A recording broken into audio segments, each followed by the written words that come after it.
തക്കാളി വെച്ചൊരു മോര് കറിയാണ് ഇന്ന് ഉണ്ടാക്കാൻ പോകുന്നത്. അപ്പോൾ അതിനായി ആദ്യം നമുക്ക് കടുക് താളിക്കണം. അതിനായി വെളിച്ചെണ്ണ ഒഴിക്കുന്നുണ്ട്. വെളിച്ചെണ്ണ ഒന്ന് ചൂടായി കഴിയുമ്പോഴത്തേക്ക് കടുകിടാം. കടുക് നല്ലതുപോലെ പൊട്ടിയതിന് ശേഷമാണ് ബാക്കിയുള്ള ഉള്ളിയും ചെറിയ ഉള്ളിയും കറിവേപ്പിലയും വറ്റൽമുളകൊക്കെ ഇടുന്നത്.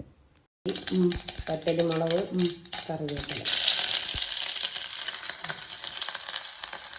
എല്ലാം മൂത്തിട്ട് കറിവേപ്പില ഇടാം.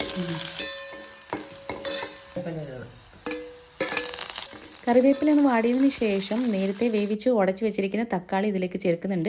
2 തക്കാളിയാണ് എടുത്തേക്കുന്നത്, വേറെ പൊടികളോ ഒന്നും ചേർക്കുന്നില്ല.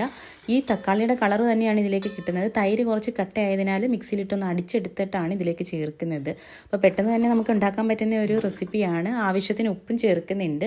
അപ്പോൾ എല്ലാവരും ഉണ്ടാക്കി നോക്കണം. വേറെ വലിയ പണികളോ കാര്യങ്ങളോ ഒന്നുമില്ല. പെട്ടെന്ന് നമുക്ക് സിമ്പിളായിട്ട് വീട്ടിൽ ഉണ്ടാക്കാൻ പറ്റുന്ന ഒരു കറിയാണ്.